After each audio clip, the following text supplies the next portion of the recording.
원피스 사왕 카이도의 아들인 야마토. 야마토는 코즈키 오뎅의 죽음에 관한 진실과 카이도의 여러 악행들을 알게 되면서 아버지를 거역하고 오뎅의 뜻을 따르고 있는데요. 오뎅이 기다렸던 남자이자 야마토가 꿈꿔왔던 해방자인 루피와 만나게 되면서 뜻을 함께하는 동료가 되었습니다. 과연 그는 어떤 이야기를 가지고 있을까요? 그리고 그는 얼마나 강력했을까요? 간디 채널의 원피스 이야기 야마토 편, 지금 바로 시작합니다.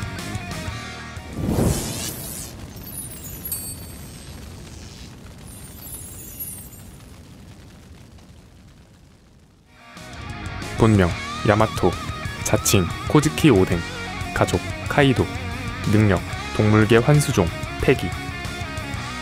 야마토는 끝으로 갈수록 청록색을 띠는 그라데이션 백발을 뒤로 묶은 포니테일에 짙은 속눈썹과 주황색 눈을 갖고 있고 양쪽 귀에 커다란 금귀걸이를 하고 있습니다.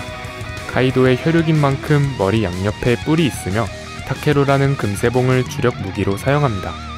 대놓고 험상궂게 생긴 카이도의 딸임에도 표정 변화가 다채로운 입체적인 미녀 캐릭터이며 털털한 성격과 천진난만한 면모를 갖고 있습니다. 등엔 흰색과 연보라색이 교차하는 니오다스키를 두르고 흰색의 민소매 상의와 붉은색 하카마 하이, 그리고 남학신을 비롯한 전통적인 일본 의상을 착용합니다. 초반 소개에 의문형으로 그라고 칭했던 이유는 외관을 보시다시피 야마토는 훌륭한 마음을 가진 여성이나 스스로를 오뎅이라고 자처하고 몰입한 결과 본인의 성별을 남자로 인식하고 있습니다. 이 때문에 루피 일행과 목욕탕에 갔을 때 자연스럽게 남탕에 들어가 혼욕을 하면서 상대의 코피를 터뜨리기도 했습니다. 카이도마저 야마토를 바로잡는 걸 포기했는지 바보 아들이라고 부르게 되었으며 킹을 포함한 해적단 선원들마저 도련님이라 부르고 있습니다.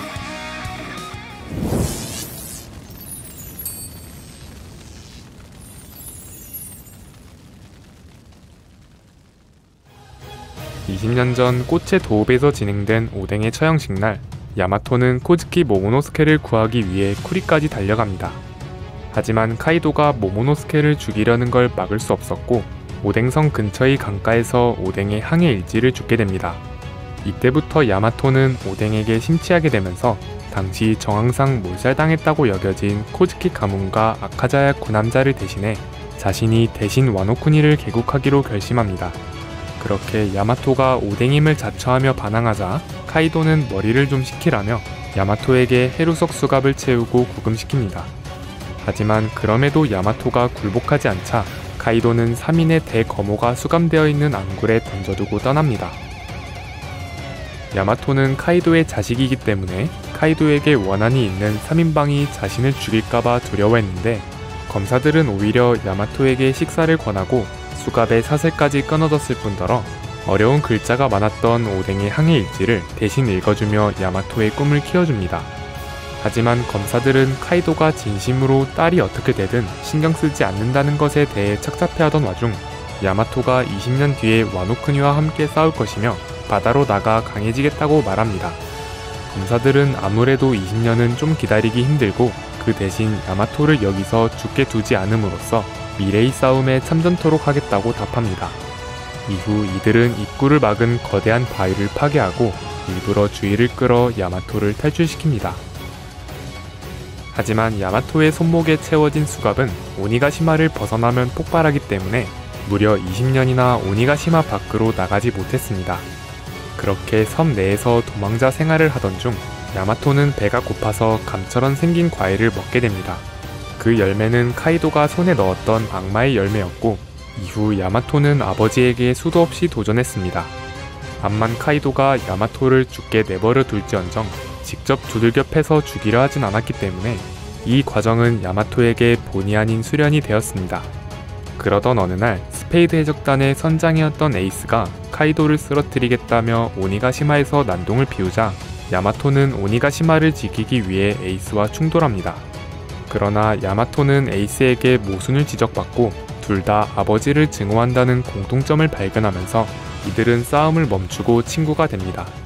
이후 에이스가 술김에 루피의 꿈에 대한 얘기를 흘렸는데 야마토는 루피의 꿈이 오뎅의 일지에 적혀있던 로저의 꿈과 같다는 사실을 깨닫고 운명에 감동합니다.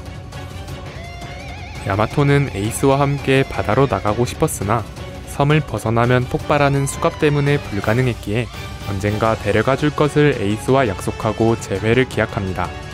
그러나 에이스가 정상결전에서 사망하면서 야마토가 갖고 있던 에이스의 비브르 카드가 불타 소멸하자 함께 모험을 떠나겠다는 꿈은 물거품이 됩니다. 하지만 야마토는 에이스의 동생인 루피라면 자신을 배에 태워줄 수 있을 것으로 생각해 밀짚모자 일당에 대한 정보를 수집하며 루피가 와노쿠니에 올 날을 기다립니다. 그렇게 시간이 흘러 밀짚모자 일행이 여러 사건에 휘말린 채 와노쿠니에 당도합니다. 루피 일행이 오니가시마에 도착했다는 걸 알게 된 야마토는 루피가 한창 울티 페이지 1과 전투 중이었을 때 울티를 기습한 뒤 루피를 옆구리에 끼고 탈출합니다. 야마토는 이동하면서 자신이 카이도의 아들임을 밝혔는데 루피는 야마토에게서 사리가 느껴지지 않자 일단 이야기를 들어보기로 합니다. 직후 야마토는 루피에게 자신의 과거사를 들려주며 함께 싸우고 싶은 이유와 수갑에 대해서도 설명합니다. 루피는 수긍하면서도 야마토의 진심을 재확인한 뒤 마침내 야마토의 수갑을 해제해줍니다. 야마토는 암만 그래도 정말 폭탄을 채웠을까? 라는 희망적 관측과 카이도라면 그러고도 남을 작자라는 식으로 반신반의였는데 루피가 수갑을 풀자마자 저 멀리 집어 던졌음에도 폭압으로 몸이 날아갈 정도의 폭발을 맞이합니다. 아버지에 대한 한 줄기 믿음마저 사라진 야마토는 루피에게서 가신들과 모모노스케의 생존 소식을 들은 뒤 필사적으로 모모노스케의 탈출을 돕고 자신이 가지고 있던 오뎅의 항해 일지도 건네줍니다. 한편 루피는 카이도와의 3차전에서 패배하고 바다에 빠졌었는데 이 소식을 들은 야마토는 루피가 돌아올 시간을 벌고자 카이도와 정면 승부를 하게 됩니다. 야마토는 해루석 수갑에 제약이 없어진 덕에 모든 힘과 능력을 다채롭게 구사했지만 아무래도 카이도와의 순수 역량 차이로 패색이 짙어집니다. 하지만 애초에 카이도를 쓰러뜨리는 게 아니라 루피를 위해 시간을 버는 게 목적이었고 마침 루피가 용으로 변한 모모노스케를 타고 올라오자 야마토는 루피에게 턴을 넘기고 자연스럽게 이탈합니다. 이후 야마토는 오니가시마의 추락을 막기 위해 모모노스케에게 여문을 만들어 섬을 바치라고 지시하고 그 사이 오니가시마 지하의 무수한 폭약 처리 등 뒷수습을 하기 위해 분주히 돌아다닙니다. 이후 모모노스케가 여문으로 오니가시마를 떠받치는 걸 응원하며 루피와 카이도의 전투를 관전하다가 최후의 일격으로 카이도를 쓰러뜨린 뒤 탈진해서 공중에서 떨어지는 루피를 받아냅니다.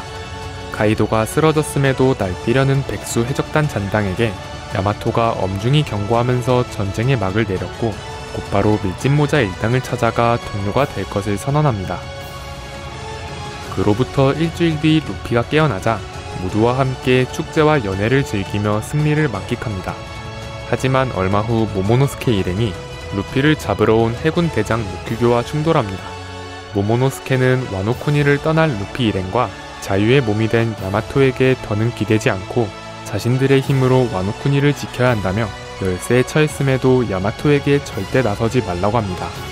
다행히 샹크스가 발산한 패기로 루쿠규가 순순히 물러나면서 잘 마무리되었는데 야마토는 모모노스케의 말에 크게 느낀 바가 있었는지 루피와 함께 모험을 떠나려던 걸 철회하고 당분간 새로운 쇼군 모모노스케가 성장할 때까지 곁에서 보좌하겠다며 와노쿠니에 남게 됩니다.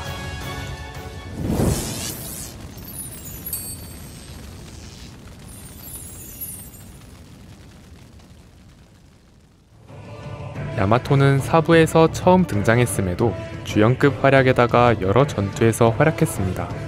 후반부엔 해군 대장을 견제하기 위한 전력으로 간주되어 모험을 떠나지 않고 와노쿠니에 남게 된 만큼 필연적으로 강할 수밖에 없는 설정들을 두르고 있습니다.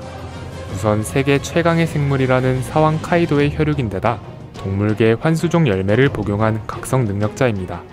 게다가 소수만이 타고나는 폐양색을 보유했을 뿐 아니라 이를 휘감은 공격까지 선보였습니다. 와노쿠니 편에서 처음 등장한 캐릭터라 그런지 야마토는 특히 애니메이션에서 많은 보정을 받았는데요. 얼음을 다루는 능력이나 루피와의 합동 공격 등 각종 연출에서 상당한 수혜를 받아 원작보다 더 화려하고 강력해 보이는 면모가 있었습니다. 야마토는 카이도와 마찬가지로 금세봉을 주 무장으로 삼았습니다. 카이도와 동일하게 폐기로 경화된 금세봉으로 상대를 후려치는 뇌명팔개를 사용하며 야마토 역시 금세봉의 폐양색을 휘감을 수 있습니다. 아무래도 카이도에겐 미치지 못하는 위력이지만 카이도의 이마에 피가 흘렀을 정도의 상처를 냈고 해군 대장인 로쿠규한테도 공격이 통하는 모습을 보여줬습니다. 야마토는 뇌명팔개를 시전할 때 금세봉을 양손으로 휘두른다는 차이점이 있으며 우는살, 빙그르베기, 신족 백사구 등 야마토만의 바리에이션 기술이 다수 존재합니다. 야마토는 동물계 환수종 개개 열매 모델 오오쿠치노 마카미를 복용했습니다. 큰 입이라는 뜻의 오오쿠치, 머머의라는 조사 노, 늑대라는 뜻의 마카미가 합쳐진 단어로 큰 입을 가진 늑대를 의미합니다. 일본 특유의 늑대 신령을 모티브로 삼았으며 작중에선 냉기를 다루는 하얀 늑대의 모습으로 등장합니다. 하얀색의 구름띠가 일렁이는 것으로 각성자임이 밝혀졌고 동물형에선 냉기를 이용한 고속 이동이 가능해지는 게 특징입니다. 대부분의 동물계 능력자가 그렇듯 야마토 역시 인수형에서 능력을 다채롭게 사용합니다. 입에서 극저온의 냉기를 내뿜기도 하며 사물에 냉기를 담는 식으로 무기를 강화하거나 아예 원하는 대상을 얼릴 수도 있습니다. 또한 전신을 얇은 얼음막으로 감싸 피해를 경감시키는 베리어로도 활용할 수 있는데 야마토는 이 기술로 카이도의 뇌명팔개 일부를 상쇄시켰습니다.